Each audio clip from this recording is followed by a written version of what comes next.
따뜻한 가족, 따뜻한 라디오. 라디오 서울에서 가정의 달을 더욱 특별하게 만들어드립니다. 강혜신의 오늘의 미국.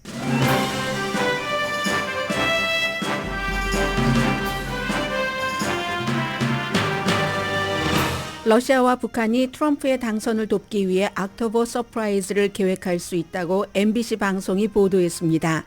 김정은 위원장이 푸틴의 촉구에 따라 선거 직전인 10월에 강한 도발을 일으킨다는 시나리오고, 이 시나리오는 트럼프에게 좋고 바이든에게 나쁩니다.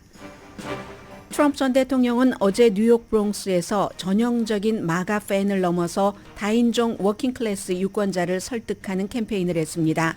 바이든 대통령은 그래봤자 트럼프는 평생 인종차별주의자라고 지적하지만 소수 인종은 점점 트럼프의 공화당 쪽으로 기울고 있습니다. 연방대법원이 사우스캐롤라이나가 흑인 유권자에게 불리한 선거 맵을 유지하도록 판결했습니다. 하급법원과 반대 결론입니다. UCLA에서는 친팔레스타인 시위대를 전투 경찰이 진압했지만 학생뿐 아니라 스태프들도 친팔레스타인 시위 쪽으로 향하고 있습니다. 어제 있었던 UCLA 총장을 비롯한 대학 총장들의 하원 청문회에서는 미셸 스틸 의원의 발언도 있었습니다. 오늘 로스앤젤레스 타임스가 보도했고 잠시 뒤에 전해드립니다.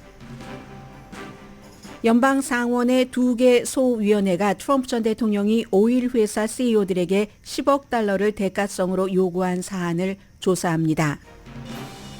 루이지아나주 의회가 낙태약을 오피오이드 수준으로 규정한 법안을 통과시킨 뒤 낙태권 전쟁이 낙태약 전쟁으로 번질 것으로 예상됩니다. 게빈 뉴섬 주지사가 애리조나 주민이 캘리포니아주에서 낙태를 하도록 허용하는 법안에 서명했습니다.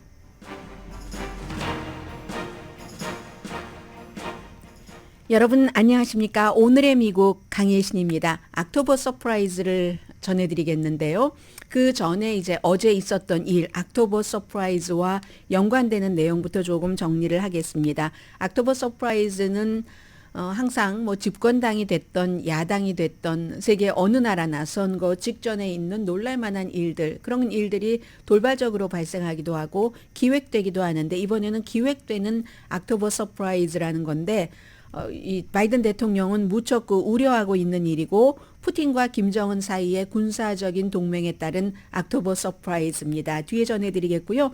바이든 대통령이 아이다호가 아니라 아이다호주의 예비선거에서 이겼습니다. 그래서 이제 23표거든요. 대의원이 그 표 대부분 가져갈 것으로 보고, 물론 3월 달에 바이든이건 트럼프건 충분하게 각 당의 후보가 될 만한 대의원 숫자를 확보했지만 아직도 뭐 예비선거는 진행 중이고 며칠 전에 치러진 예비선거가 개표된 결과입니다.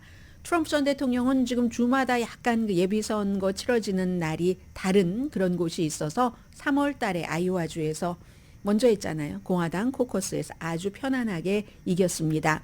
그리고는 트럼프 전 대통령이 지금은 플로리다주가 새로운 고향이지만 플로리다주에 오기 전에, 맨하탄에 가기 전에 브롱스 이쪽에서 그 아버지도 사업을 많이 했고, 전에 고향이죠. 뉴욕 자체 전체적인 주로 보면은 본인의 그 포머, 그 고향이나 홈타운이죠. 홈타운에서 어제 스타 파워를 마음껏 보였고, 대신에 뭐 시위대도 좀 있었습니다. 그리고 이 뉴욕이 굉장히, 브롱스도 마찬가지고요. 민주당 블루 지역이긴 하지만 그 블루 지역에서도 트럼프라는 사람이 저렇게 연설을 잘하나 어디 한번 가서 봐야지 하고 갔었던 사람도 굉장히 많은 것 같고요. 어쨌든 시위대도 있었고 트럼프를 지지하는 사람도 있었지만 이건 분명히 양당의, 미국의 민주당 공화당의 재편성을 보여주는 좀 또렷한 증거로 보였습니다. 브롱스라는 곳이 히스패닉계 인구가 가장 많은 곳이고, 그리고 이제 흑인 인구가 많은 곳이고, 말하자면 뭐 돈으로 따지자면 그다지 돈이 많지는 않은 블루 지역으로 구분이 되고, 블루 소수 인종들이 많이 사는 블루죠. 깊고 깊게 푸른 그런 지역인데 트럼프의 공화당은 예전의 공화당과는 다릅니다. 그래서 물론 트럼프 이전의 공화당도 히스패닉이나 아니면 에이시안들에게 많이 접근을 했었죠. 뭐 예를 들어 에이시안들에게 접근한다고 하면 우리는 공산당이 싫어요 하는 무슨 뭐 베트남이라든가 아니면 쿠바 사람이라든가 뭐 한국 사람들도 마찬가지고요. 그런 면에서 접근을 했었고 그리고 이제 또 다른 면에서는 경제적인 이런 것으로 공화당이 굉장히 오랜 동안 트럼프 이전에도 아시아계나 이런 소수 인종들을 잡기 위해 노력을 했었고 트럼프 전 대통령이 그것을 경제적인 것과 연결시켜서 히스패닉계뿐만이 아니라 흑인까지 이제 잡아오는 이런 일들을 하고 있기 때문에 트럼프 이전의 공화당과 트럼프 이후의 공화당이 비교가 되고 그 비교되는 가장 정확한 그림이 이제 한 몇 주일 전부터 계속 뭐 펜실베니아라든가 뉴저지라든가 이번에 또 뉴욕까지 들어와서 이렇게 캠페인을 하는 트럼프 전 대통령이 보여주고 있습니다.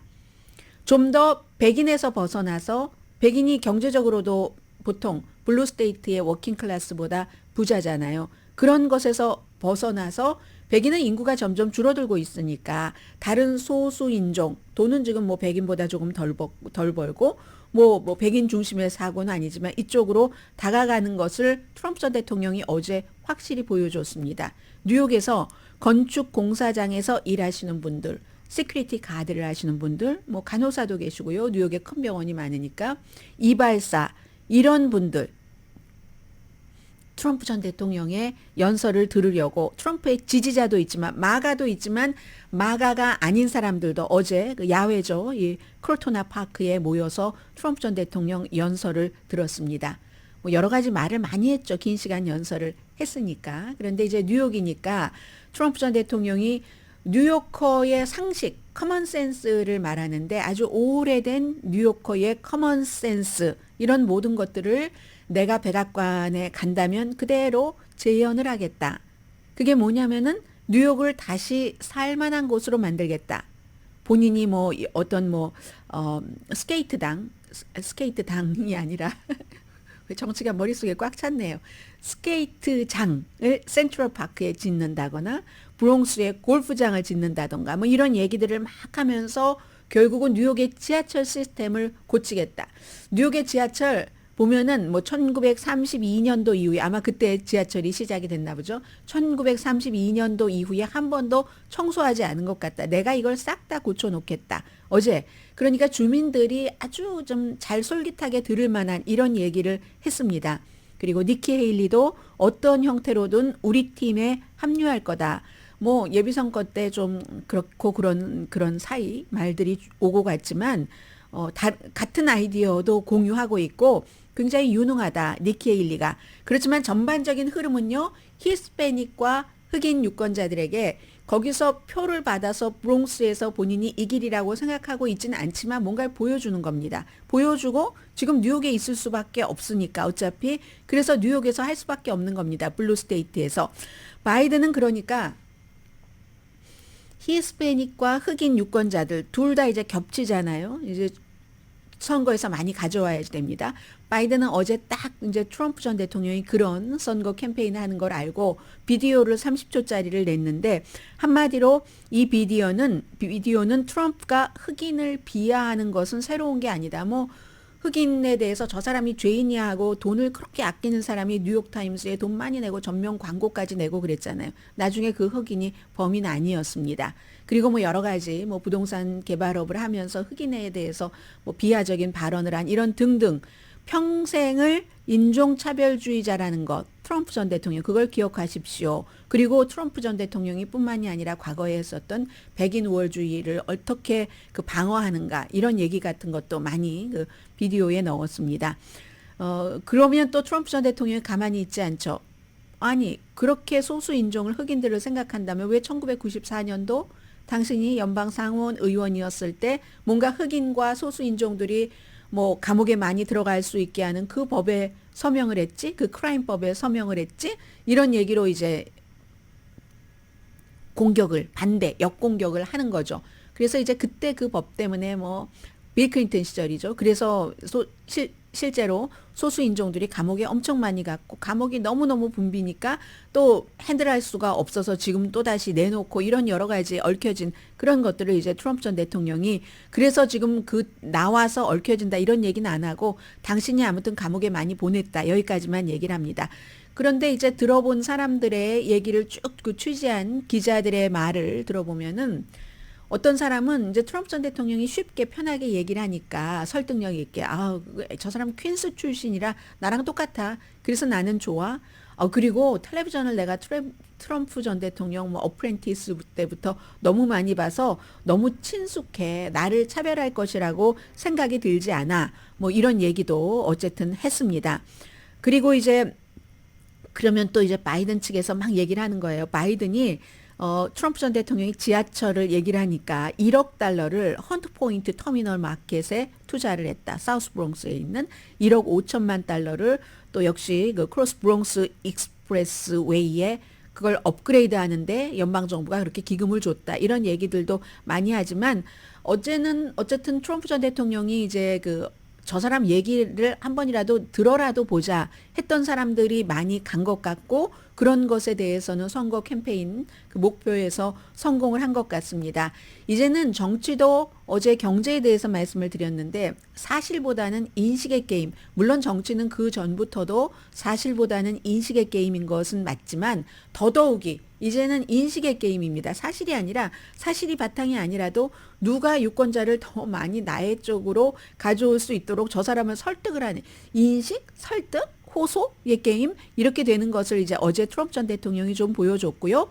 이길 가능성이 없다고 말하는 건 아니니까 희박하다는 걸 알면서도 뉴욕, 뉴저지, 필라델피아에서 노력을 하면서 전통적이지 않은 그 유권자들에게 난 진지하다는 걸 보여주는 거죠. 그러니까 내가 백인 유권자만 생각하는 사람이 아니야 하는 것을 보여주는 거고 이건 또 반대로 민주당은 이거 이러다가 큰일 나겠는데 우리 민주당 기반에서 조금 흔들렸던 사람은 넘어갈 수도 있겠어 하면서 민주당은 이렇게 되면 집안 단속을 해야지 되는 겁니다. 뭐 확장도 확장이지만 집안 단속을 해야지 되는 거. 그래서 어제 그 바이든 대통령이 케냐 대통령 국빈 초대해서 말씀드렸잖아요. 이제 오늘쯤이면 공식적으로 발표를 할 것 같고 케냐를 나토 회원국이 아닌데도 미국의 가까운 동맹국으로 지정을 한다. 이런 거 굉장히 중요했지만요. 어제 그 국빈 만찬에 초대된 사람을 보면은 이게 바로 선거 캠페인이구나. 바이든이 사우스 브롱스에서 일반 유권자들과 할 때 민주당 중요한 사람들을 백악관에 이렇게 모으는구나 하는 것을 볼 수가 있었거든요. 뭐 많은 유명인들도 등장을 했고 션 펜 같은 사람 그리고 멜린다 게이츠 같은 사람 빌 클린턴, 힐러리 클린턴 이 부부는 요즘에 같이 자주 다닙니다. 백악관에 초대가 제일 자주 되고요. 놀랄만한 게스트, 버락 오바마 이런 사람들이 나와서 민주당이 지금 뭉치고 있구나 하는 것을 보여주고 있는 거고요.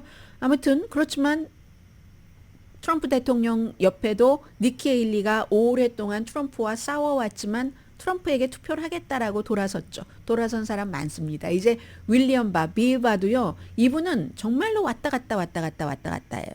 트럼프 아래서 법무장관을 했던 사람. 법무장관 하기 전에는 트럼프에게 막 서류를 보내고 하면서 내가 왜 법무장관을 해야지 되는가 뭐 이런 것을 해서 법무장관을 시켜서 트럼프 말을 잘 따르고 하다가 아랫사람 보내도 되는 뭐 해외 우크라이나 같은 데 출장을 트럼프에 이롭게 하려고 본인이 직접 루디 줄리아니하고 막 다니고 하다가 어느 순간에는 트럼프의 부정선거 주장이 너무 심하다 싶으니까 딱 손절을 하다가 또다시 최근에 트럼프에게 투표하겠다라고 얘기를 했잖아요. 미치 매코넬 더하죠. 공화당의 상원 원내대표로서 트럼프를 완전히 룩다운하다가 결국은 꼬리를 내리고 말았습니다. 니키 헤일리도 지금 그것과 마찬가지예요. 그래서 저는 이번 선거에서 또 하나 사람들이 봐야지 될 것은 아마 정치인들은 쳐다보겠죠. 니키 헤일리, 미치 매코넬 그리고 이 윌리엄 바 전 법무장관 이런 사람은 이제 분위기를 보고 분위기를 따라가는 거죠. 그에 비해서 아직까지 트럼프에 대해서 내가 다시 당신 밑으로 들어가겠습니다. 이렇게 안 하는 사람이 있습니다. 안 하기도 하고 못 하기도 하고. 트럼프가 받아줄지 받아주지 않을지도 모르고 한 사람은 받아줄 수 있을 것도 같은데요.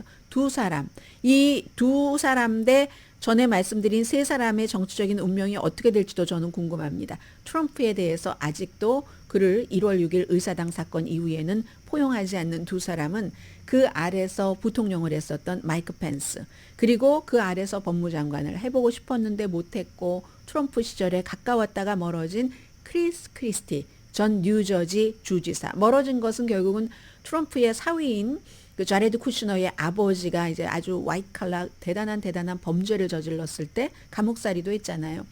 그 감옥살이도 하고 할 때 그 기소했었던 사람이 크리스티 뉴저지 주지사가 주지사 되기 전에 검사였을 때 기소했으니까 그로 인해서 사이가 틀어졌고요. 아무튼 니키 헤일리, 윌리엄 바, 미치 매코넬 대 마이크 펜스, 크리스 크리스티 뉴저지 주지사, 이 두 사람, 이 다섯 사람은 트럼프 전 대통령이 되면은 여러 가지 정치적인 운명은 엇갈릴 것 같고요. 새로운 전국 조사에서 트럼프 전 대통령이 바이든 현 대통령을 46대 44%로 2%포인트 앞서갑니다. 에머슨 칼리지의 조사인데, 그런데 오늘 보니까 뭐 자세히 전해드리지는 않겠지만 뉴욕타임스가 왜 트럼프가 지금 이기고 있는 이 여론조사의 허약함 같은 것, 이런 것들을 쭉 지적을 해놨더군요. 근데 지금 선거가 치러지기엔 아직 몇 개월이 남았고 외부의 돌발 요인들이 있잖아요. 그런 돌발 요인들이 있을 땐 지금의 이 여론조사 결과가 너무나 소용없기 때문에 때로는 여론조사 결과를 봐야지 될 타임이 있고 안 봐야 될 타임이 있고 그것보다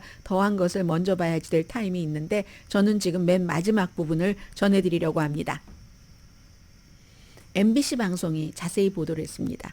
러시아와 북한이 트럼프의 당선을 돕기 위해서 옥토버 서프라이즈를 계획할 수 있다. 6명의 미국 고위 관리와 인터뷰를 했습니다. 이 고위 관리들은 이름을 밝히지 않았습니다. 그만큼 사안이 예민하다는 거예요. 그리고 이제 이름 밝힌 사람도 있어요. 빅터 차 같은 사람.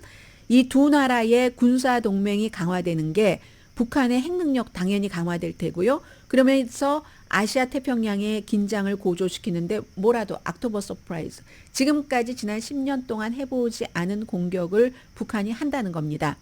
이게 트럼프에게 좋고 바이든에게 나쁜 시나리오죠.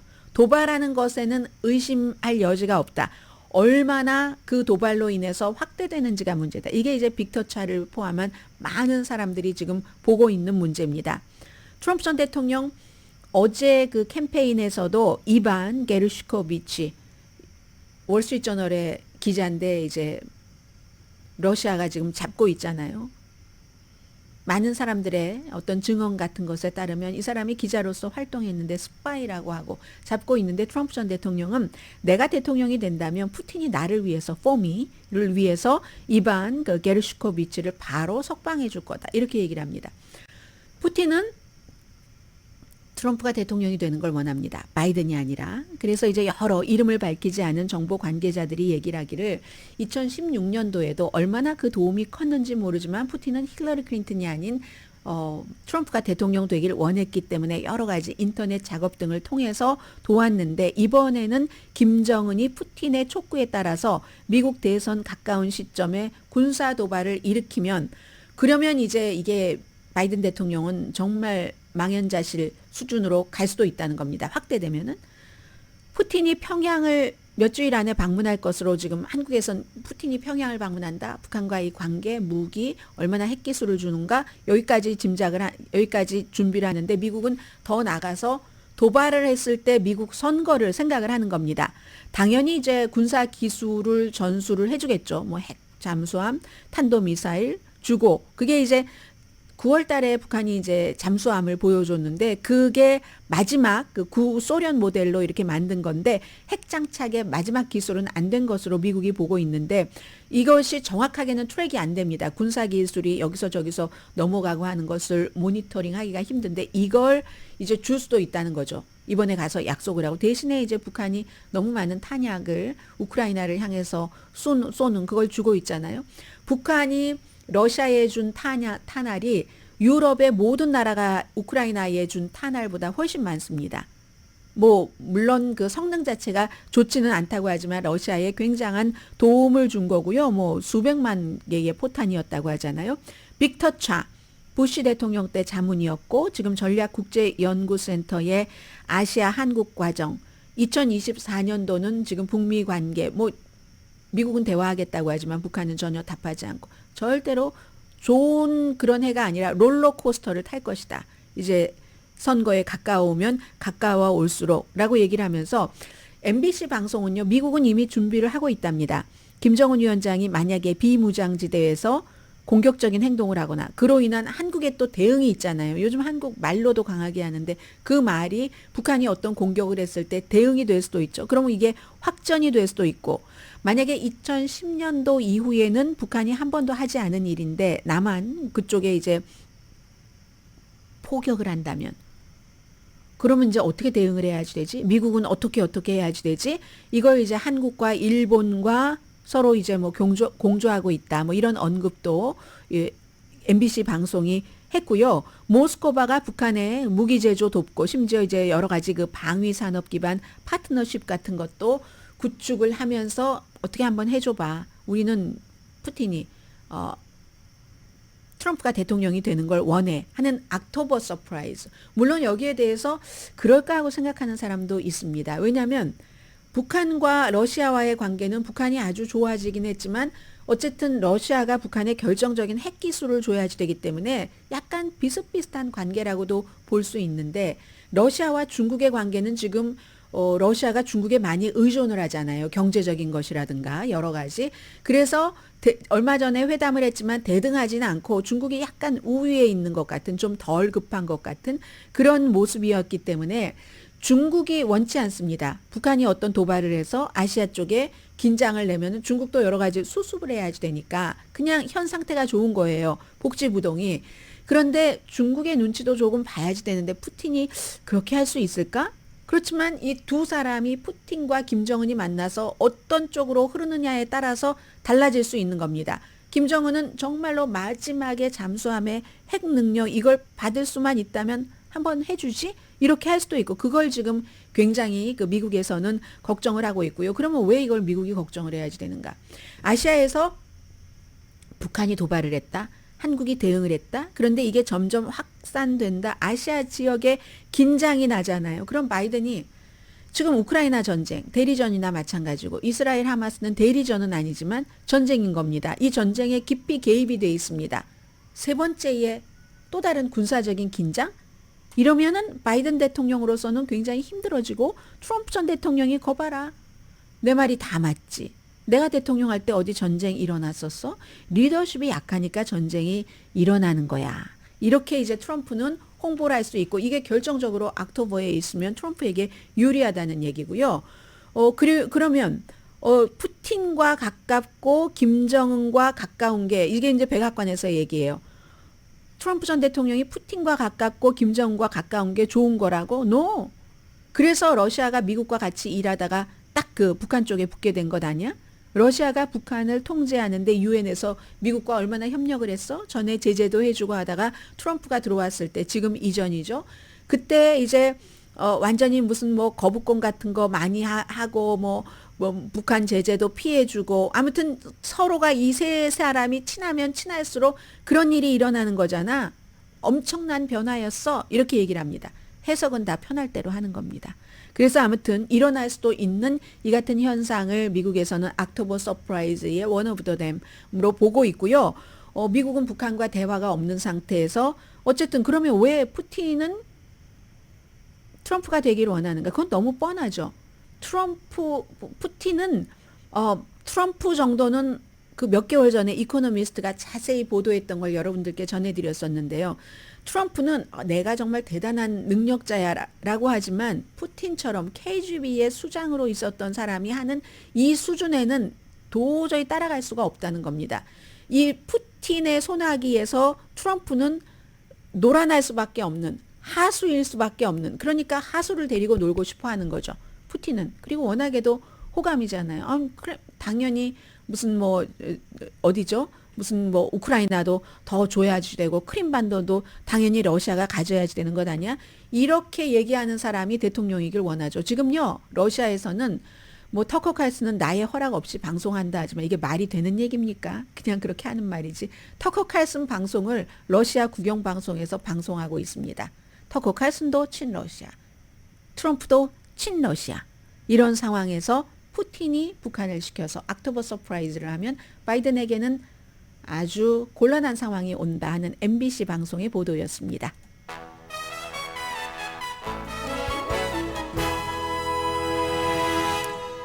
오늘의 미국은 전문가가 추천하는 이민법, 가정법 전문 제인정 종합법률사무소, 총 20억 달러 승소, 교통사고와 상해 전문 브라이언 타필라와 CG 변호사 그룹, 집융자 홈 에퀴티 라인 오브 크레딧, 급한 하드머니도 정말 쉽게 잘하는 융자 나라 공동펀입니다. 잠시 뒤에 오늘 미국 주요 신문의 탑뉴스 그리고 아주 중요한 탑뉴스 전해드립니다.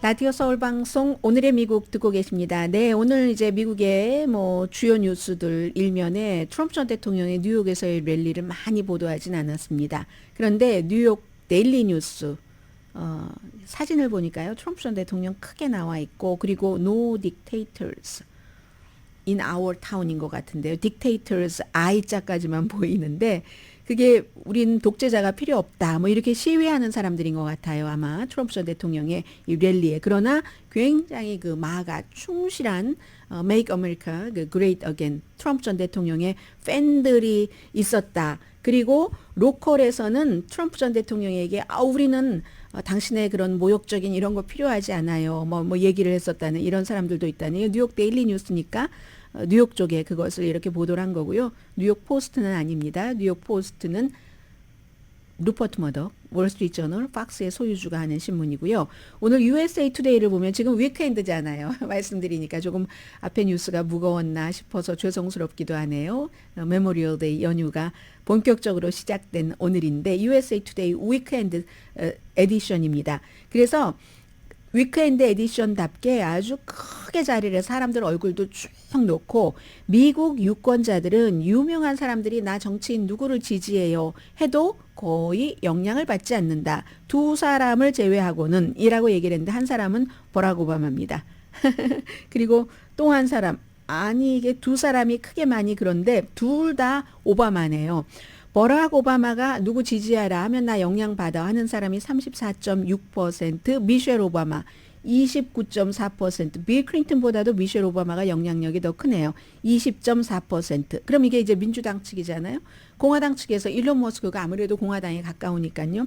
15.2% 영향을 받는다고 했고요. 그리고 니키 헤일리 누구를 해라 하면 이거 중요하죠. 트럼프 전 대통령에게는 13.8%.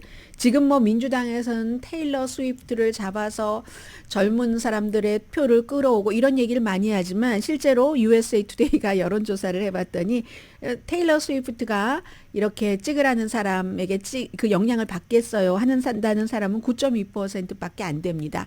이것도 여론조사 자체를 몇 살을 대상으로 했느냐 이런 자세한 걸 보면 또 달라질 수는 있지만 그래도 하원 의장보다 영향력이 높네요. 공화당의 하원 의장 마이크 존슨 당연히 트럼프 전 대통령에게 투표하라고 하죠. 나 그 소리 좀 듣는 거 영향을 끼치는데 8.8%밖에 안 되거든요. 그 밖에 유명한 사람이 누가 있나요? 조지 부시 19.4%, 오프라 윈프리 아직도 자신의 채널을 가지고 많이 활동하고 있잖아요. 민주당이지만 15.4%. 비욘세는요. 테일러 스위프트보다 영향력이 작네요. 테일러 스위프트가 누구에게 찍으세요 하면 9.2% 영향받는다고 했는데 비욘세가 말하면은 7%. 에이, 킴 카다시안은 훨씬 더 아래네요. 3% 영향을 받는다. 이게 주말에 맞는 USA 투데이 일면의 뉴스였고요. 휴스턴 크로니클과 루이지아나에서 발행되는 그쪽 뉴올리언스 그쪽이요. 더 타임스 피카윤의 신문을 보면은 캘리포니아나 다른 주에서 지금 별로 생각하지 않는 것이 맨 위에 나와 있습니다. 휴스턴 크로니클 지금 허리케인이 올해는 예측하기 불가능하다는 얘기입니다. 그래서 올해 허리케인 시즌에 이 휴스턴 이쪽 텍사스 지역에 25개 이름을 쭉 붙이잖아요. 그 정도의 허리케인이 올 수도 있다는 게 아주 탑 뉴스고요. 이 타임 피카윤도 마찬가지입니다. 액티브 허리케인 시즌이 허리케인 시즌이 올해는 활발할 것으로 예상이 된다. 이런 게 탑 뉴스고, 오늘 로스앤젤레스 타임스의 탑 일면을 보면은 뭐 여러 가지 라스베가스가 뭐를 아웃도어 사람들이 많이 간다. 어제 이제 이번에 메모리얼 데이 연휴에도 제일 많이 사람들이 방문하는 곳이 라스베가스, 두 번째가 뉴욕, 세 번째가 로스앤젤레스였잖아요. 그러니까 로스앤젤레스 지역에 사시는 분들은 나 이렇게 긴 휴가인데도 아무데도 못 가 하지 마시고요. 세계 다른 나라에서 여러분 동네 근처 한 30분만 가면 뭐 바닷가가 됐건 어디가 됐건 식물원이 됐건 게리 센터가 됐건 그런 곳 보러 온다니까요. 비행기 타고 유럽에서 그렇게 즐기시기 바랍니다. 라스베가스, 그게 이제 사진과 함께 암벽 등반하는 게 실렸고요. 그리고는 두 가지가, 오늘 네 가지밖에 안 실렸는데 맨 앞면에 두 가지가 대학교에서의 시위에 관한 겁니다. 그런데 뭐 어제 제가 방송에서 전해드렸던 것의 리핏과 거의 비슷하고, 하나는 UCLA가 학생들이 이제 야영지를 철거했다가 다시 세웠다가 그 폭동진압 경찰들이 수십 명이 와서 다시 철거하고, 그리고는 뭐 UCLA 교수들, 스태프들도 이거 좀 그래도 표현의 자유가 지켜줘야지 하고 뭉치는 이런 모습의 기사가 하나가 있고, 또 다른 기사가 UCLA 리더가 워싱턴 DC 청문회에서 완전히 지글지글 끌림을 당했다는 거기거든요.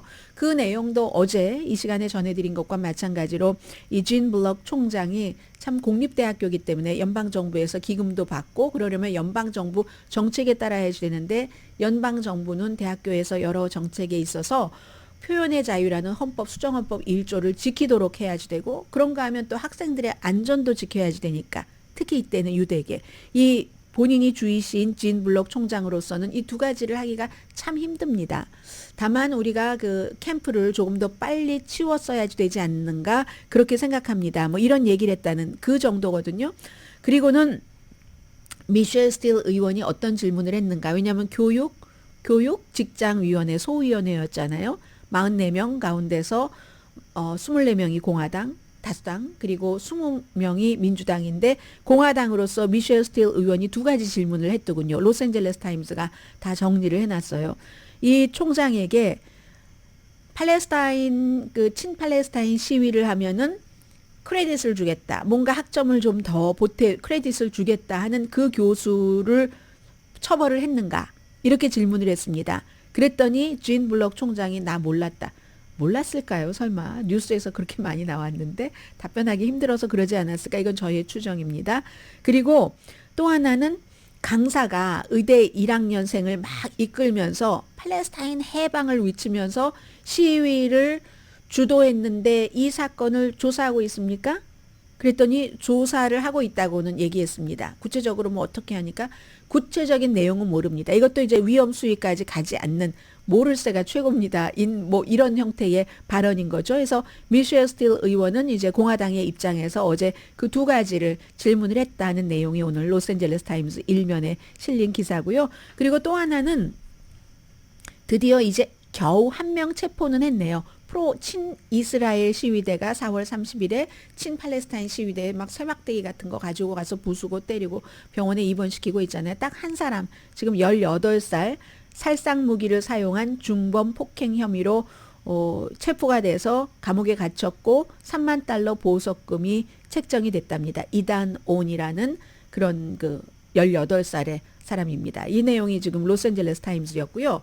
그리고 이제 지금 하나는 이건 미국의 큰 중요한 것을 보여주는 것이기 때문에 오늘 뉴욕타임스와 워싱턴 포스트가 공통으로 탑으로 보도한 내용이거든요. 일면에서 아주 그 하이어 법원, 연방 대법원이 그 주의 선거구 조정하는 것을 주의 법원이 결정 내린 것을 뒤집고 공화당에게 유리하게 판결을 했다 하는 겁니다. 이게 뉴욕타임스와 워싱턴 포스트 똑같이 보도한 건데, 사우스캐롤라이나주입니다. 6대 3이었는데 보수가 6명, 진보가 3명이잖아요. 공화당에게 유리한 선거 지도를 유지하라라고 판결을 내렸는데, 보통 최고 상급 법원에서 하급 법원의 결정을 뒤집을 때는요, 하급법원의 결정이 분명하게 틀렸다 하는 것이 증명될 때 뒤집는데 어제 이제 그 6대 3이니까 그 6, 사무엘 얼리토가 다수의 판결을 썼는데 이게 그 사우스캐롤라이나주의 선거구 재조정이 당파적으로 만들어졌다. 공화당에게 유리하게 이것을 증명하지 못했다. 흑인 유권자에게 나쁘다는 것을 증명하지 못했다라고 판결문에 썼습니다. 그런데 인종적인 게리맨더링에 대한 증거를 제시하지 못했다는 건데 근데 똑같은 그 사안을 두고 엘리나 케이건 진보적인 연방 대법관은 충분히 증명을 했다. 인종적인 게리맨더링에 대한 증거가 제시가 됐다. 이렇게 얘기를 하는데 수적으로 어쩔 수가 없는 겁니다.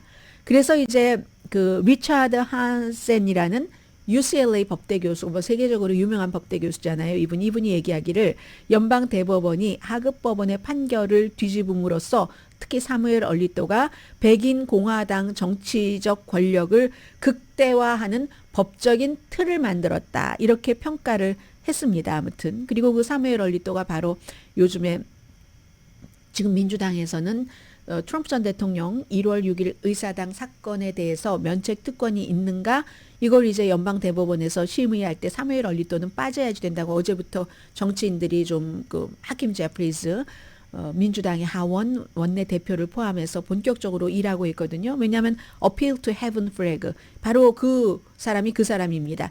집에는 버지니아 거기는 stop the steal 기를 달았고 성조기를 거꾸로 해서 트럼프 전 대통령을 지지하는 부정선거였다는 주장을 하면서 그리고 이제 appeal to heaven flag는 폭력을 가해서라도 아무튼 뭔가를 일을 이루는 트럼프 전 대통령을 지지하고 무엇보다도 미국을 기독교 민족주의로 만드는 것. 미국의 기독교 민족주의라는 것은 백인이 주도해야지 된다는 겁니다. 항상 그 속에는 그게 들어 있습니다. 그런 길을 별장에 뉴저지의 별장에 꽂은 바로 사무엘 얼리토가 어제 그 판결문을 쓴 거고요. 아무튼 사무엘 얼리토 그 대법관은 이래저래 또 게다가 되고 뭐 부자 공화당 사람으로부터 돈을 너무너무 많이 선물인지 뇌물인지를 프로퍼블릭하는 뇌물이라고 했고 실제로 거기에 관련된 판결도 내려줬고 그렇게 돈을 주고 여행을 가고 했었던 그 사람에 대해서 유리한 판결도 내려줬고 여러 가지 이슈가 많습니다. 아무튼 그래서 이제 지금 이런저런 이슈로 특히 그 기에 대해서는 appeal to heaven이라는 그 상록수 그려진 그 기에 대해서는 45명의 민주당 하원이 편지를 보냈습니다. 그 가운데는 의사당 폭동 사건이 일어났을 때 그 안에서 갇혀서 숨고 있었던 사람은 있는데 이 사람은 여기서 빠져야지 된다. 대통령 면책 특권에서 뭐 아무튼 이런 게 있고 한밤의 토크쇼에서 엄청나게 메뉴가 됐었다는 것 말씀드리고요. 그리고 잠시 뒤에는 뭐 돈과도 연결이 되고 한 그런 내용들 전해드립니다.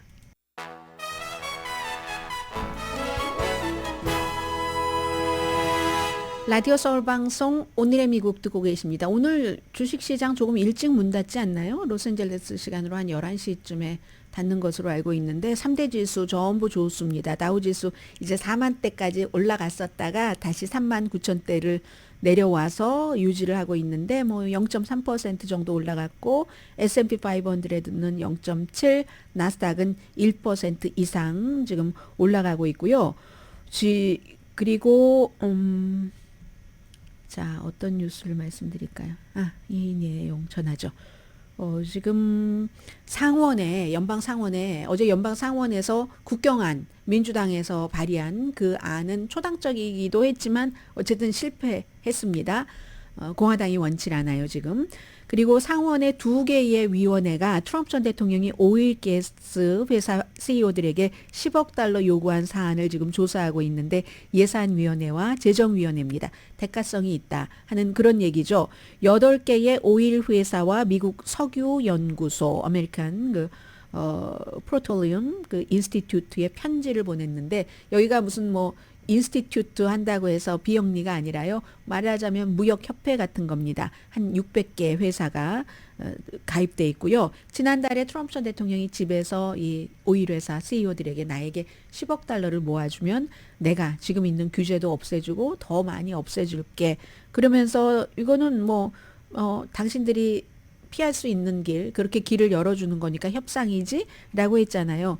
그걸 이제 상원에서는 뭐라고 얘기하냐면 선거기금을 본인이 법적으로 많이 쓰고 있는 동안에 오일 회사는 결국은 납세자를 희생시키면서 이익을 누리려고 로비를 한다. 이렇게 10억 달러를 모아서 주면 그 10억 달러를 본인들의 원래 자산에서 주겠는가. 결국은 다 소비자에게 부담시킬 것이 아닌가. 이래서 조사를 하겠다는 얘기고요. 그럼 트럼프 전 대통령은 뭐 조사를 한 해 만에 하는 얘기가 있는 동안에 어떤 일이 있었냐면 그 집에서의 그 미팅 이후에 수요일에도 엊그제도 세 개의 오일 회사 CEO들을 만났습니다. 휴스턴의 뭐 5스타 호텔에서 만났다고 하는데 세 사람 가운데 두 사람이 바로 본인의 집에서 그 말을 했었을 때 동석했던 사람. 그런 팔로우 미팅이라고도 볼 수 있는 거잖아요.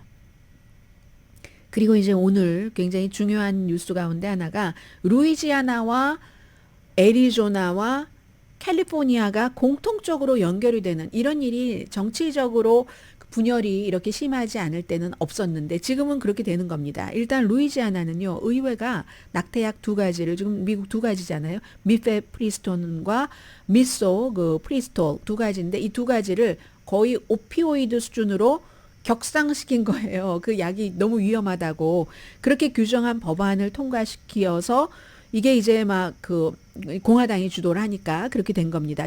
이 낙태약을 처방을 하려면 지금도 당연히 처방전이 있어야지 되는데 특수 면허를 가져야지 되고 그리고 이 낙태약이 무슨 마약입니까? 마약이라고 생각을 하는 거죠.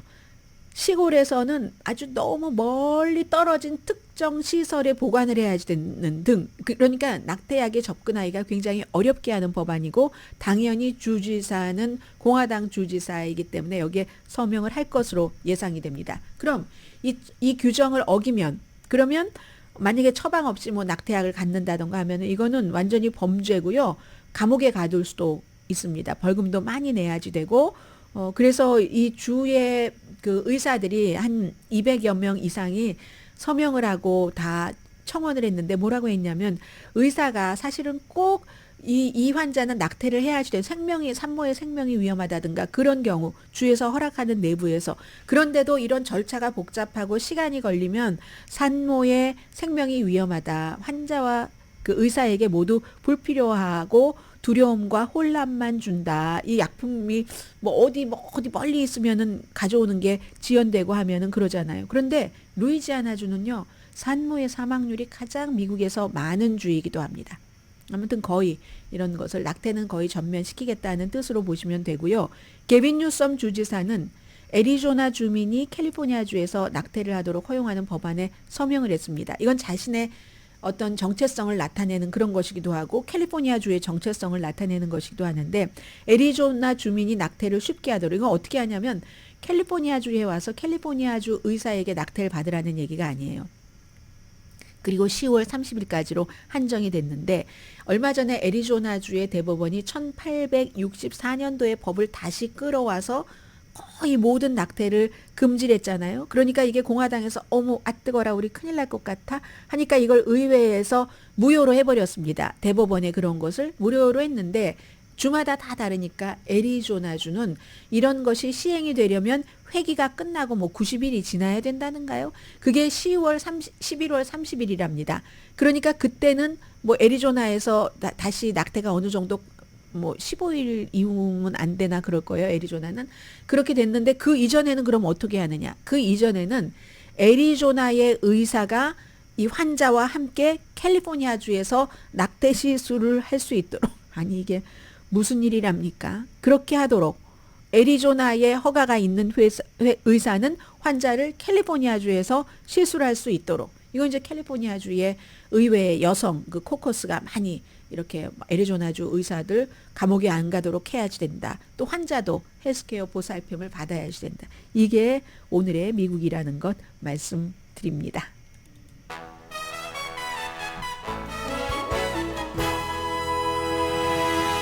라디오 서울 방송 오늘의 미국 듣고 계십니다. 네, 이 시간에는 국제사법재판소와 국제형사재판소를 구분을 해야지 될 수밖에 없게 됐네요. 이스라엘 문제 때문에. 이건 이제 미국의 이슈이기도 하니까요.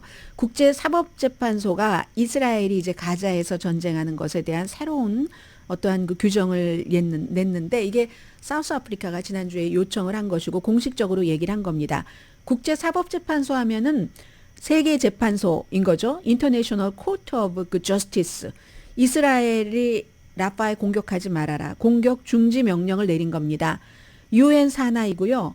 강제성은 없지만 국제적으로 무게감은 있죠. UN 산하의 기관이 국제사법재판소니까요. 이건 이스라엘을 뭐 이거 안 하겠다고 할 것 같은데 그래서 이제 이게 이스라엘이 정치적으로 점점 고립될 수 있구나 이런 걸 알려주는 거고 그에 비해서 국제형사재판소요. 국제형사재판소는 인터내셔널 크리미널 코트입니다.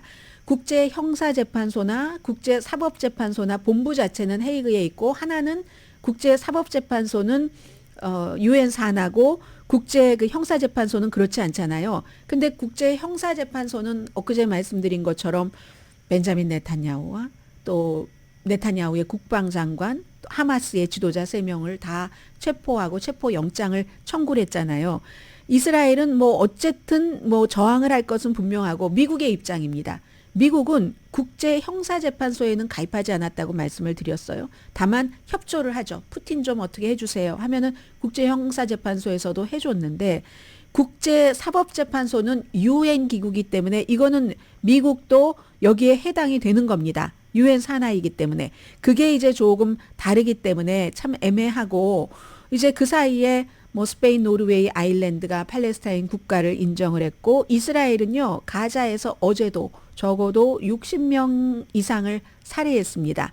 그래서 지금까지 1200명 하마스에 의해서 이스라엘에서 살해된 사람 그리고 250명 인질로 잡혀갔고 그에 비해서 가자 지구에서는 3만 6천 명 대부분 어린이와 여성입니다. 기간산업 파괴됐고요.